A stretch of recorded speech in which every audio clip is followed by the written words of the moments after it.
Hey guys, and welcome back to The Outer Rim. I'm Gabe Green, and today we'll be talking about Star Wars Visions. And to help with that, I am joined by Michael Hoover from the A Certain Point of View podcast. Welcome back, dude. Thanks for having me, man. Yeah. So as I said, we're talking about hopefully the first season of Star Wars Visions, and today will be the first 5 episodes. But first, if you could like this video and subscribe to the channel, it'd be very much appreciative. And also, if you would rather listen to the audio version of this review, you can find it on my podcast feed, the Franchise Fatigue Podcast. But let's just dive right into our discussion on the first 5 episodes. So the first one is The Duel. This is, first I should apologize to the nation of Japan for all the names that I have to read over the course of this review. I shall try my best, but I will probably get it wrong. So first one is directed by Takanobu Mizuno and written by Takashi Okazaki. And off to a strong start. Yes. Okay, this one was weird. Wikipedia listed one guy and IMDb another guy, so I'm going to read both. So Wikipedia said Takashi Okazaki, and IMDb listed Mitsuyasu Sakai. Yes. And so this one actually is interesting because there is an upcoming tie-in novel called Ronin, a Visions novel, which is, as of yet, the only short in this series that's being expanded elsewhere. So yeah, what did you think about this one, Michael? I loved it. Yeah, I think this was the perfect one to start off the whole thing with. I think it's a simple story. It's a simple premise. It kind of reminded me of a Mandalorian episode, the way it is. Mm-hmm. Obviously, there's a lot of Kurosawa influences. There's a lot of that samurai vibe in it. And, Star Wars is extremely tied to that historically. And so that's perfect. And then it has just, there's not a lot plot wise going on. It's just a good old fashioned, a simple wanderer wanders into a village and there's some nonsense going on with some Imperials or former Imperials or whatever they are. And turns out there's a Sith Lord with them. And he basically saves the village and just so much awesomeness occurs. And we got Trandoshans, we got a Doug flying some sort of probe droid. We got it's great, man. With katanas. Don't forget the katanas. Yes, absolutely. And then we got a droid wearing a hat. That's the best part. The astromech and the straw hat is, I don't know about the best part, but it's great. No, I love it. I think the character is super intriguing. Whenever he opened his robe and he had all these kyber crystals, I was like, I have to know more about this person right now. And thankfully there is a book. So I'm really excited about that. Man, I loved it. The music was great. The art style was awesome. I just thought it was the perfect way to kick all this off. Yeah, I liked it. Like, it feels like I did like it compared to everyone else. Like, oh my gosh, this one was so amazing. Like, it was good. I think maybe it's just because we've seen Seven Samurai done twice already in Star Wars. It was like, okay, another one. I do really like just the Kurosawa samurai aesthetic. I'm not in love with the art style. It was like there wasn't enough contrast, and the lighting didn't like draw your eye, so it was like a whole page of kind of browns and grays, and it was kind of hard to figure out where to look, and just a lot of brown lines. It was, for me, it was a little difficult and kind of tiring to watch for my eyes.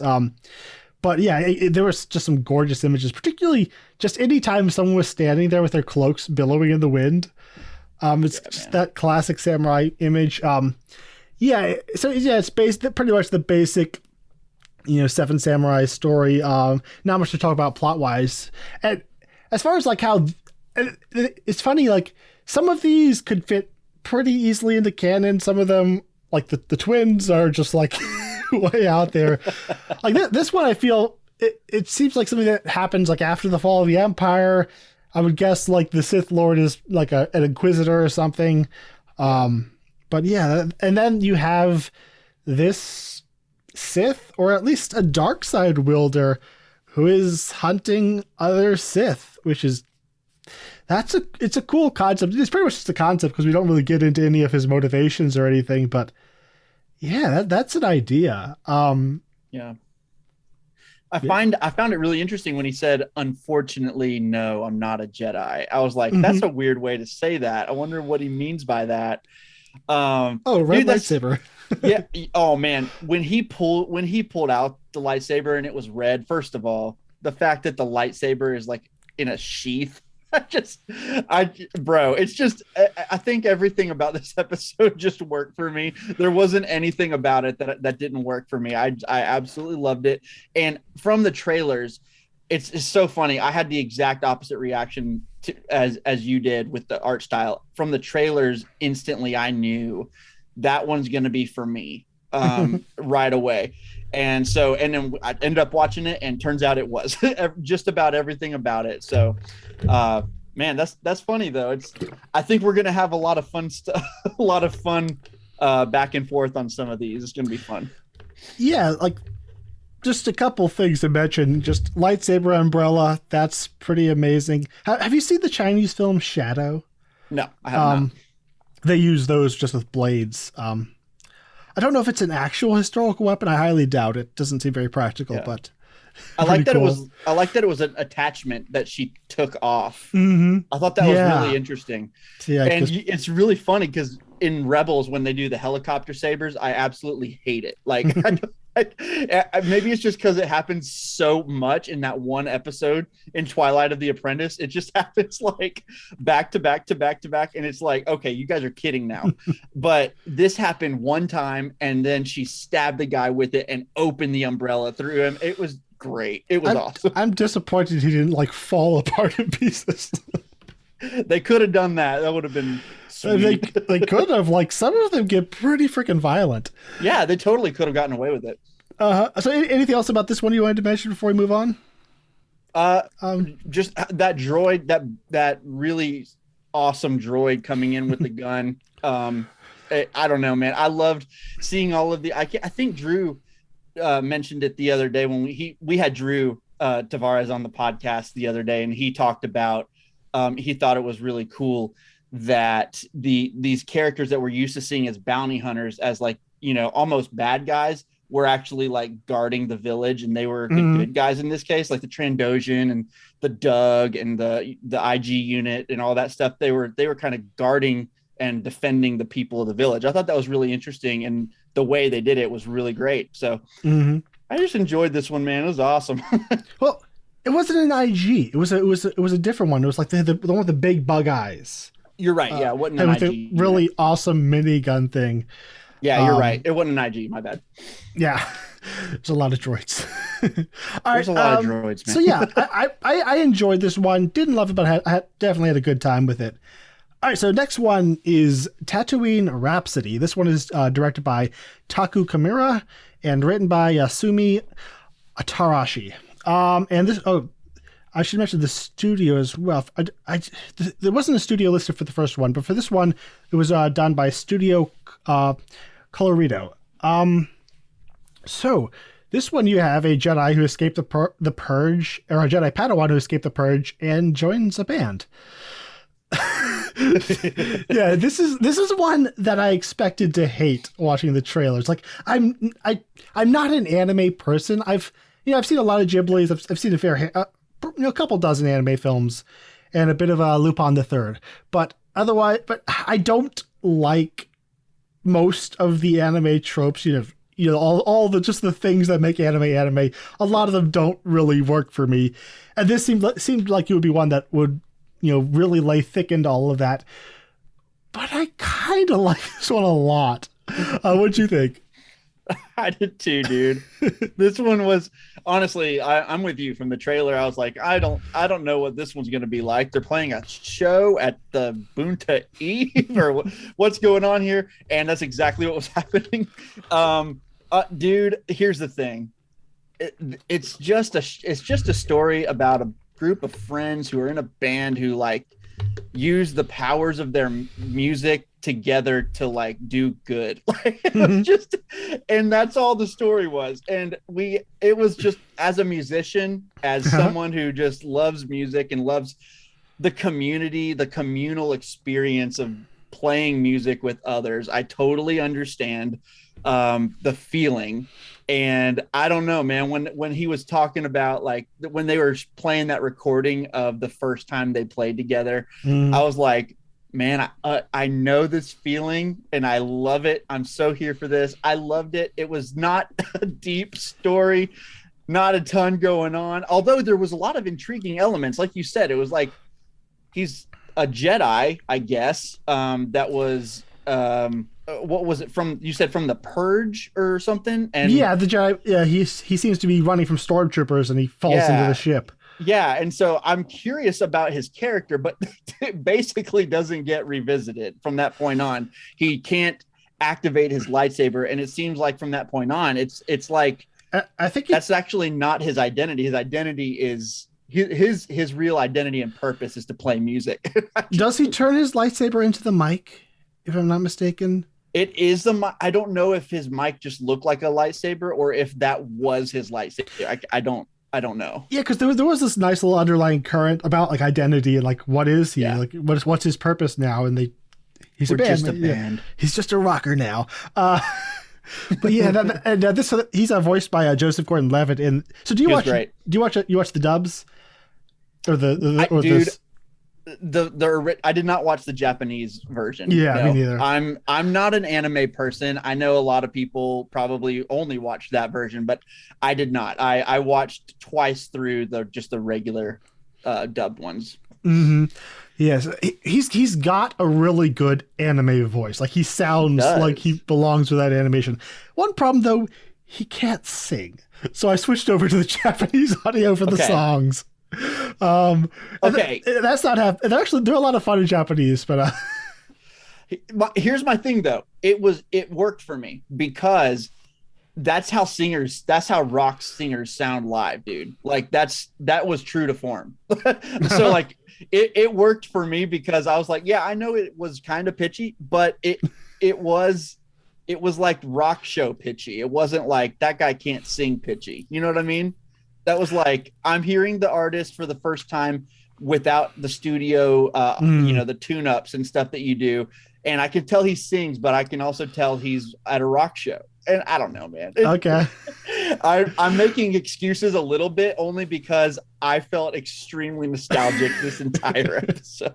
Well, either way, I think the Japanese actor just definitely sings better. Okay. I see. Yeah. And the thing that really connected, you connected with the band aspect. The part that connected with me was just there's a very strong Cowboy Bebop, / Firefly kind of vibe going on. Where you have just this motley crew getting into all kinds of scraps, and they have their own ship, and just the scene where Boba Fett walks in.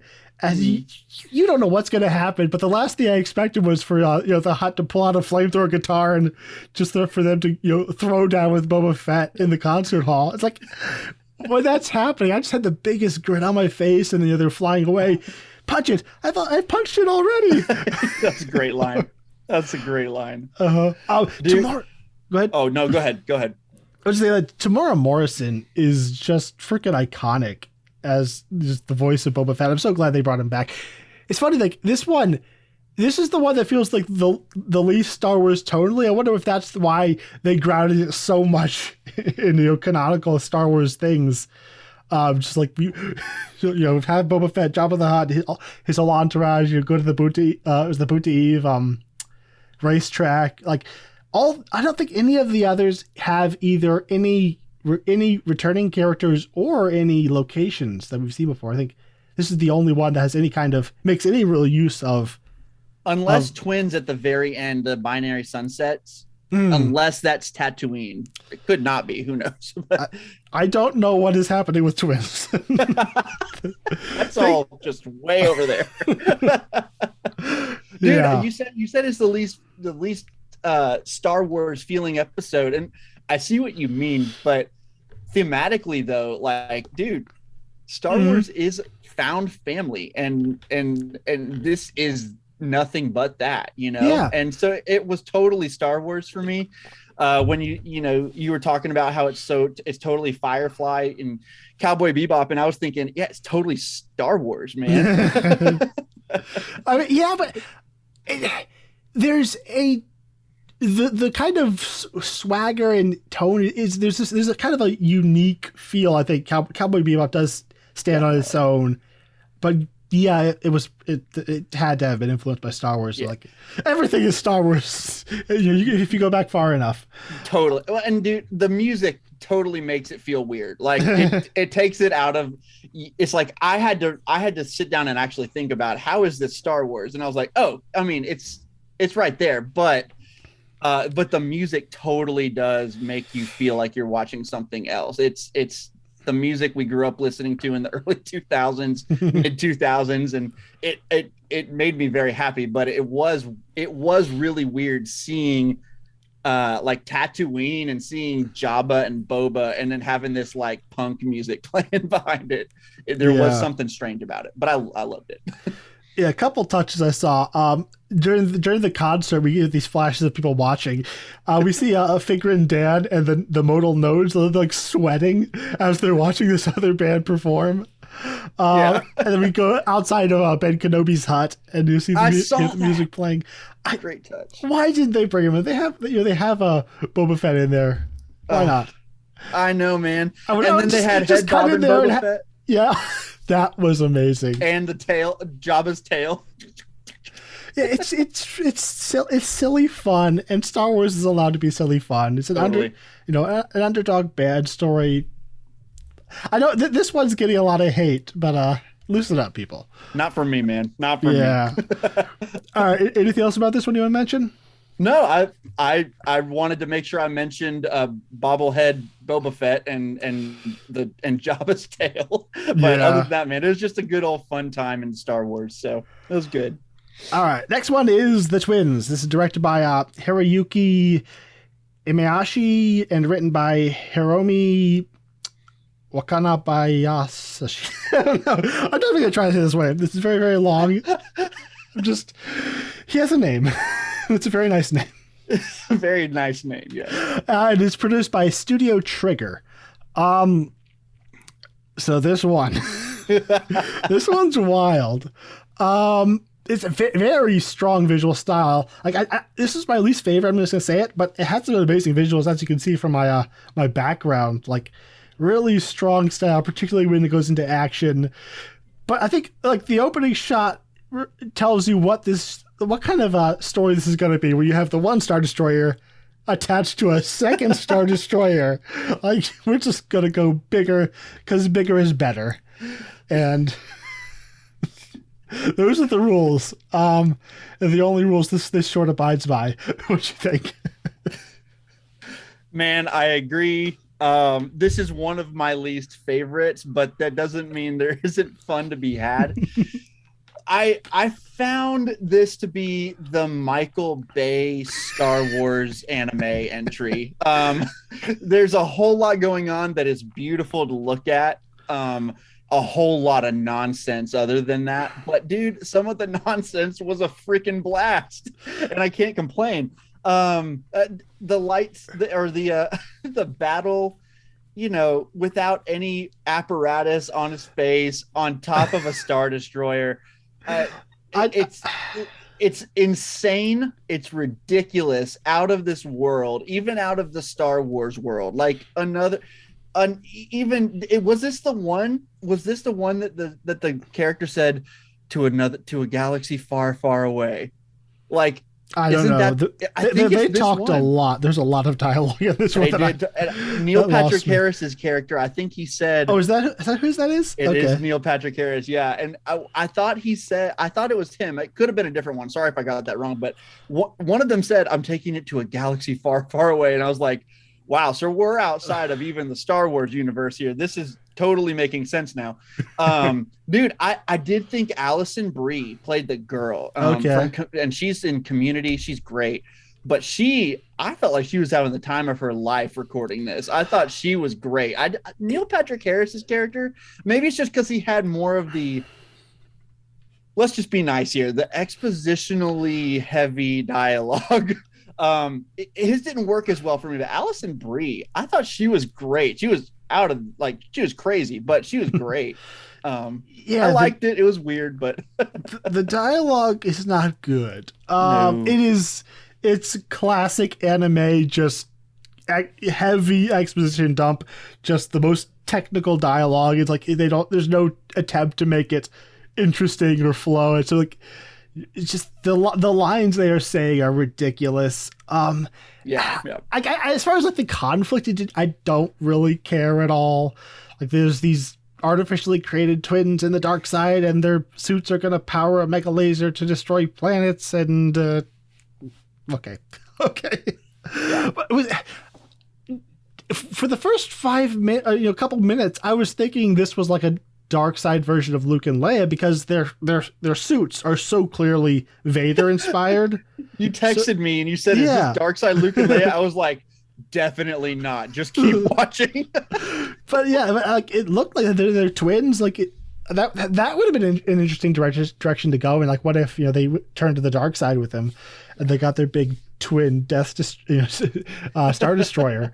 I think the thing that this reminded me most of, aside from most of anime, it was like, it really has the feel of like Genndy Tartakovsky's Clone Wars, where it's just like, wouldn't this be cool? And it's a lot of that. Yes. Just like, yes, just get bigger and bigger and crazier and crazier. Like, I don't know. This is not really what I come to Star Wars for. Like, yeah, it can be pretty cool, but first and foremost, it's story for me. Then cool. This is just cool.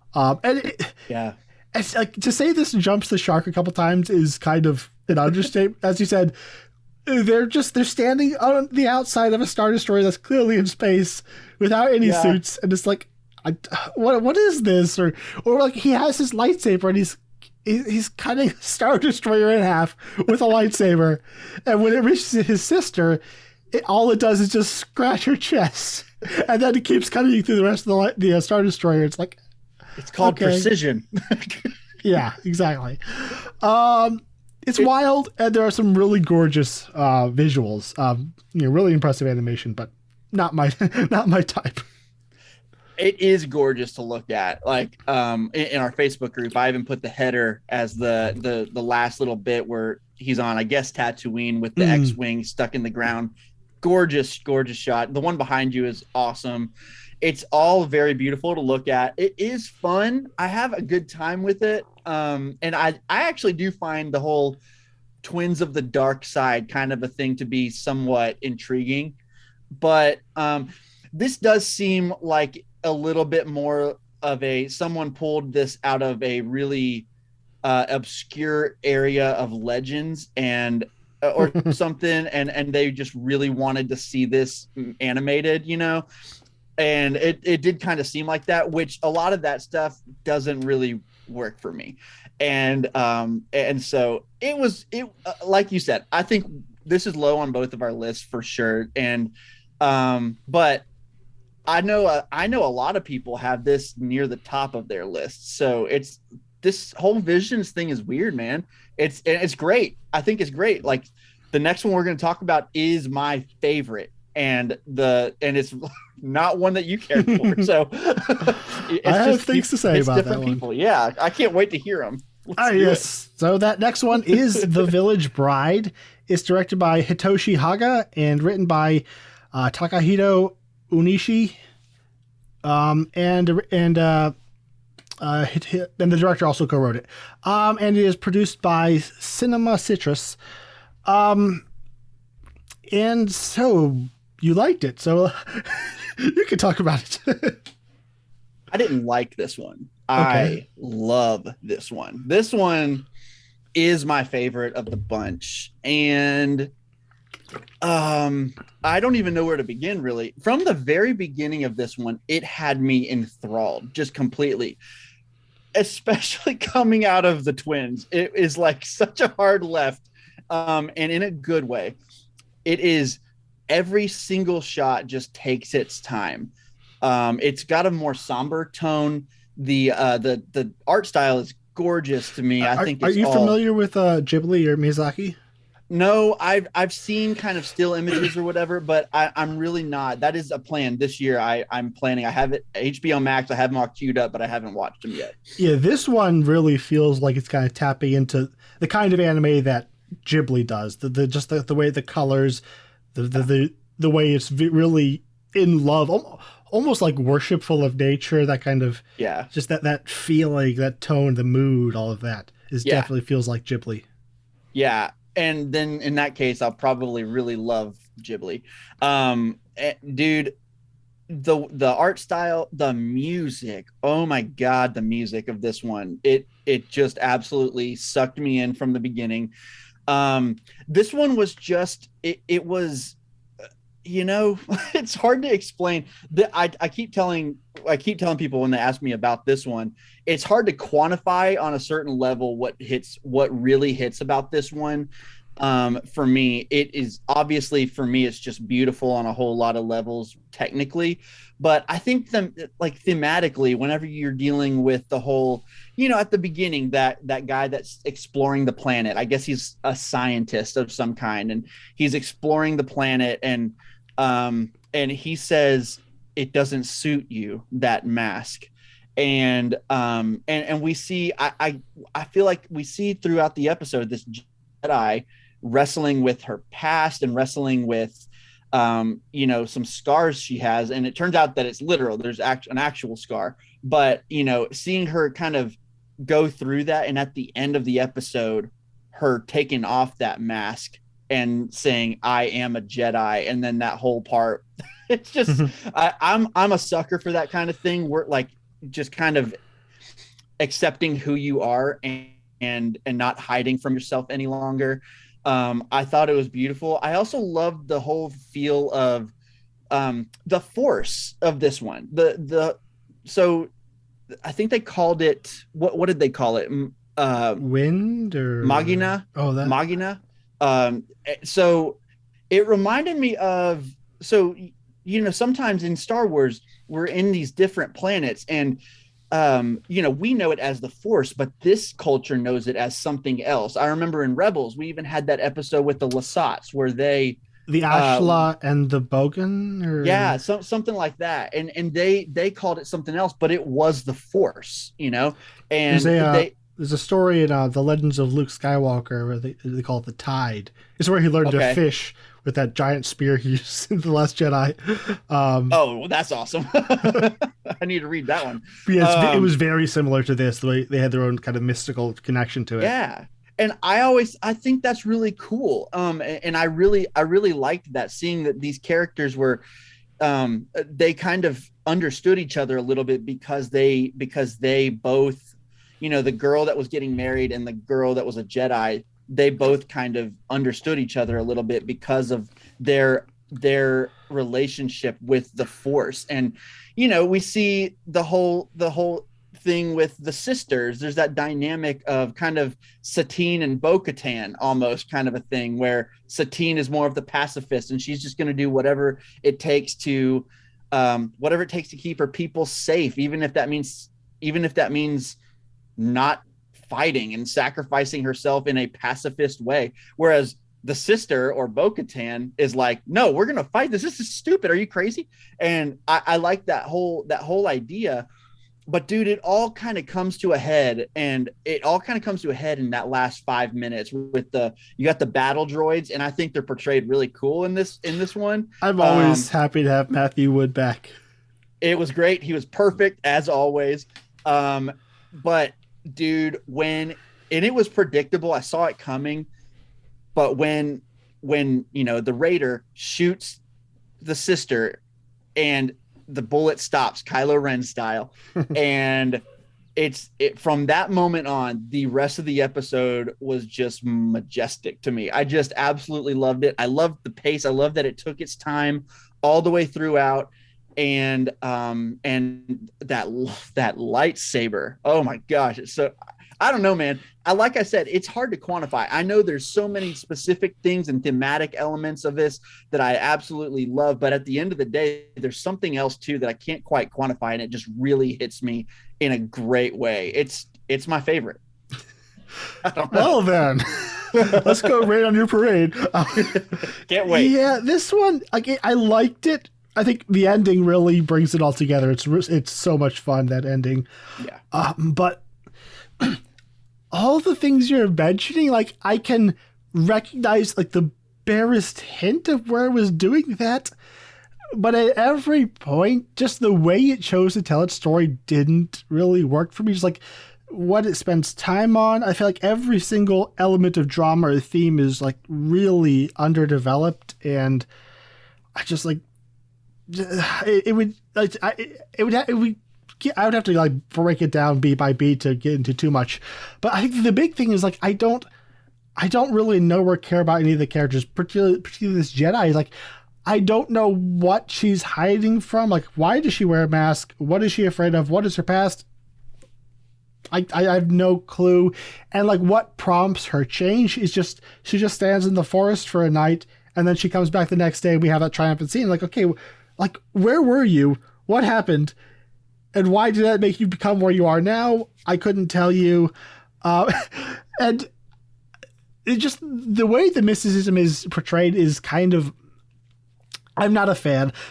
There's a line I wrote down. The line after she comes back in the end, she gives a line to the chieftain's daughter. She says, "You can't change the river's flow by casting a stone, but live in harmony with nature and you will change together.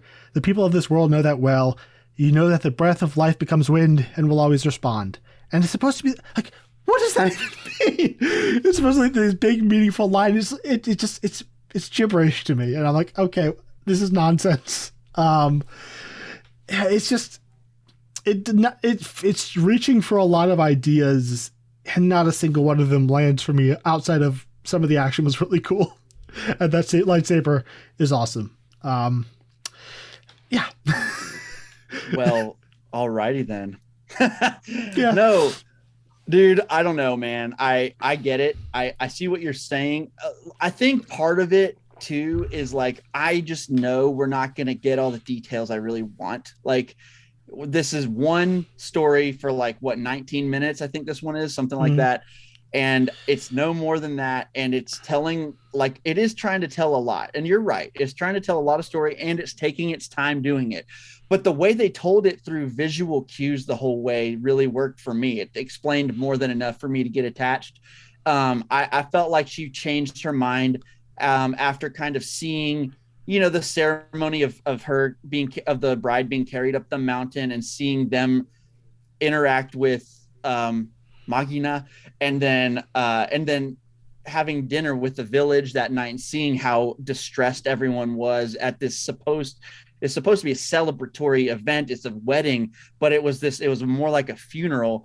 And, you know, it's very much implied in the episode that that this planet was kind of mostly destroyed by the war, and her master was killed in the war, and these raiders are leftovers from the war. And it was almost, to me, just like, I've had enough. I'm done hiding. I'm here now. And to me, that was enough for me. For a Jedi to come out of hiding, it was very Jedi-like to me. It wasn't a selfish reason why she came back. It was to protect the village and the planet. And I thought it was cool. I get the line that you're saying is it felt like it was trying to say a lot. And at some points in it, I was like, that's really good. And then she kept talking. I was like, what? I know Drew really liked it. I wanted to hear him give his thoughts on that one. But yeah, anyway, dude, I really liked this one a whole lot. It worked for me. Does she do the speed force run from the Phantom Menace? Like when she chops off the dude's hand? Is that what happened? It did seem like that. And it also seemed like it had something to do with her heels, which is pretty dope. Yeah, it's a very good looking episode. You know, I do really enjoy the tone. It just never really came together to mean much of anything. And that brings us to the last one we'll be talking about today, which was The Ninth Jedi. It's written and directed by Kenji Kamiyama and produced by Production IG. And this kind of blew my mind and made me really excited. But when I was researching it, I realized that this guy is going to be directing the Lord of the Rings War of the Rohirrim anime movie that New Line Cinema and Warner Bros. Are doing separate from the Amazon series. But I wasn't terribly excited about when I first heard about it, but now, oh yeah. Oh yes. Yeah, so this guy, he's done a lot of Ghost in the Shell TV and movies. He did the Blade Runner Black Lotus series that just came out. He's definitely the most experienced of all the directors they have on this show. This shows. Also, Simu Liu is in this one as the lightsaber smith. He's having a good moment right now. So this is without a doubt my absolute favorite short of this thing, and for me, like this is what I would hold up against the last one as an example of really good storytelling and getting across so much information and lore in roughly the same amount of time. And like the last one was also one I think that could fit into canon pretty well. It seemed to be happening after the rise of the Empire. I think she mentioned being on the run from the Empire. You had the Separatist droids. This one, I feel, this could either be 1,000 years before the prequels or 1,000 years after the rise of Skywalker. And like now that the EU is gone, it can kind of fit anywhere. The notion of the secrets of the lightsaber have been lost, and you have the Jedi Order seems to have been dispersed. You have like these Jedi and Sith kind of wandering throughout the galaxy, trying to off each other, and just it created such a strong sense of lore and history and just a sense of place and the story it was telling. I think the animation was the best in this series. It felt like really like something you would see in a movie. Dude, this is so freaking good. What stood out to you? Oh, I mean, it was great. This was one of my favorites for sure. I can't describe I can't describe what pushed the Village Bride over the top, even above this one. But the fact that the Village Bride is above this one says a lot about what I think of even this one. Like this one is so good. I really, really loved the idea of the lightsabers changing colors based on the person's relationship with the Force. That is such a cool idea. And I think that it was executed really well on a couple of different fronts in this one. Upon second watch, I didn't notice the first time because I didn't really think much of it because we didn't know about the whole lightsaber turning depending on your relationship with the Force thing.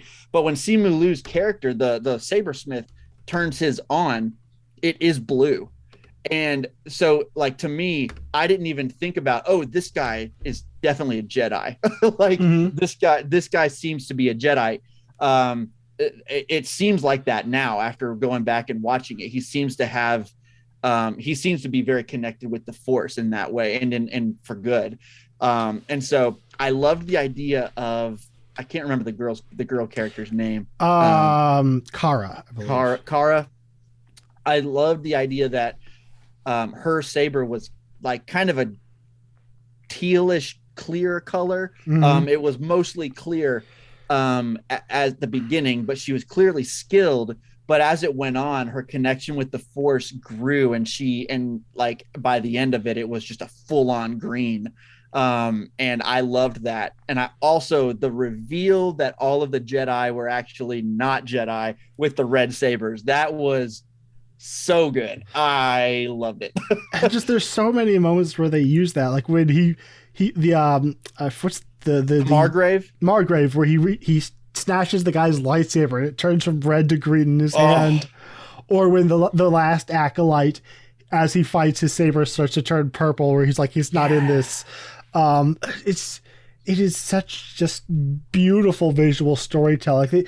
they don't have to explain what happened. Oh, it's revealing what's inside of them as characters. But I think the characters were just really strong. We spent like 2 minutes with Kara and her father, the lightsaber smith, but I already love them. They have such a really good dynamic. Just the world they live on with these trebuchet harpoon things, that rocket harpoons that go up and snatch asteroids out of the sky. Just the life they have there. And her as a character, she's a lot of fun. She's like a cross between Rey and like Chihiro from Spirited Away. Just a really fun, spunky character. And the world. It's something that's just weird and indefinable, but just the world that he creates, whether it's like the salt flats or the forest they drive through, just this gorgeous frozen lake, the snowy canyons where the old crotchety droid is drinking tea. Like everywhere we go just feels iconic almost. Just the way it's portrayed. The storytelling throughout, we get just like a really strong story. It feels like a pilot episode almost. Totally. we come into an ongoing story. We have a tight plot, and then we end on further adventures and a mission for the future. And this just made me so excited. Just because it's such a well told, clean story, and I think in a way that like you don't realize how great it is unless you watch a lot of shorts, and you realize that most short films, even the good ones, they sometimes they can be a little dry just because they don't have time to tell all the story they want to tell. Like either like they'll go for like a really visual idea, like a really visual emotional idea, but if they try to tell a story, it's difficult to get the feelings in. And this one did, that is some really good writing. Without being showy, and you wouldn't notice it because it works so well. And the lightsabers are so freaking cool. Dude. That, and then just telling her journey as a character, the dynamics. Anything else in particular that stood out to you? Yeah, I just kind of thought of it too. The music was really good. Yes, I had that written down. And I caught a hint of Rey's theme in there. The dun, dun, na, na, na, na. It's very much in the Rey's theme ballpark, at least. The wonder kind of a feel to it. And when he first ignites the lightsaber, it kind of halfway goes into the Force state before going into something else. Yep. But like I could see, like for me, just because we don't have anything else to go on right now, in my head canon, for all we know, this could be after the Rise of Skywalker, and these could be descendants of Rey. And accepted. And I accept it, and I'm happy about it. And so, like, who knows? That could be Rey's great uncle or something, or not uncle. It could be Rey's great. It would be young. It would be generations after. Great grandson.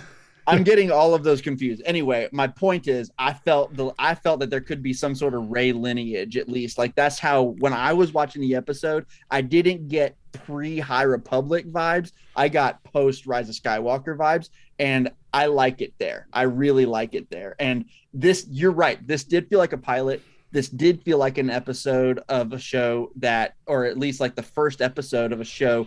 And there's so much you can tell going forward with this. And I love the last little shot of that station, and it like turns over and it looks like a lightsaber. Mm-hmm. Did you notice that? I love that so much. It's such a great little touch. That's great. I loved it. Yeah, this is what I'm hoping for, this kind of story for whatever next big trilogy that happens. Like I definitely want to come back and revisit Rey, but in a decade from now, like I either go like way in the past, way in the future. Let the Skywalker era rest for a while, and you'll just have some freedom to go up to recreate the galaxy, because like this is an entirely different dynamic than what we've known before. It's just the sky is the limit, but also it is so intrinsically Star Wars in all the conflict, and it just the all of it, everything. So much. One funny thing was, did the character Ethan, did his eyes look really weird? Like he had like these really big staring, like a deep sea fish eyes. I don't know, man. It was so funny. I think a lot of these characters' eyes or noses or whatever looked really bizarre.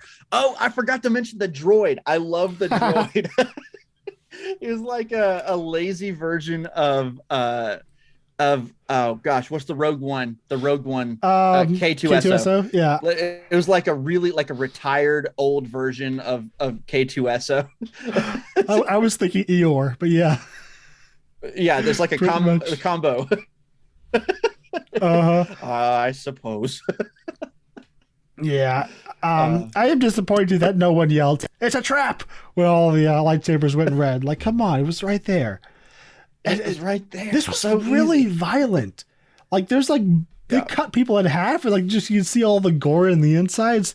And I think just the choreography of the lightsaber fights was really solid, like almost like Clone Wars level choreography. Yeah, and just the ending with the promise of a greater adventure. We got to see more, man. We got to see more. Of this one and the Village Bride. I agree. Totally agree with you. I agree with one of those. So anything else you want to mention before we move on? Nope. I loved it. I think it was great. So real quick, how do you rank these 5 so far? Okay, the 5 so far. Oh, I didn't do this. So the Village Bride is my favorite for sure. Number 1 is the Village Bride. Number 2 would be the Ninth Jedi. Number 3 is the Duel.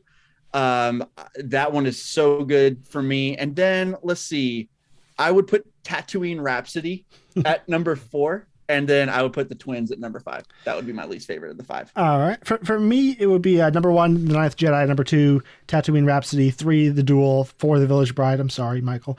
And 5, The twins. Hey, it's going to grow on you, much like The Last Jedi is growing on a lot of people. I liked it less after rewatch. Nope, it's going to happen. You're search your feelings.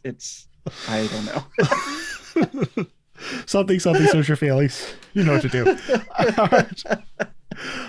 So yeah, that's all for today. We will come back later to talk about the last 4. You might or might not be with me. I hope you can make it. I'm traveling next week, so it'll be a little while, but we definitely will talk about those final 4 because I love them. Real quick, where can people follow you, Michael? Yeah, so we have a Twitter account at certain_POV pod. And that's a certain point of view podcast on Apple Music and or on Apple Podcast and Spotify. And we also have a Facebook group, a certain point of view discussion group. And you can find me and Michael's there as well in the Outer Rim Star Wars group on Facebook. It's the better Star Wars group on Facebook. Also, check out my podcast, Franchise Fatigue Podcast. We're covering the Harry Potter series over there, if that sounds interesting. And of course, like this video and subscribe to the channel if you wouldn't mind. And until next time, see ya.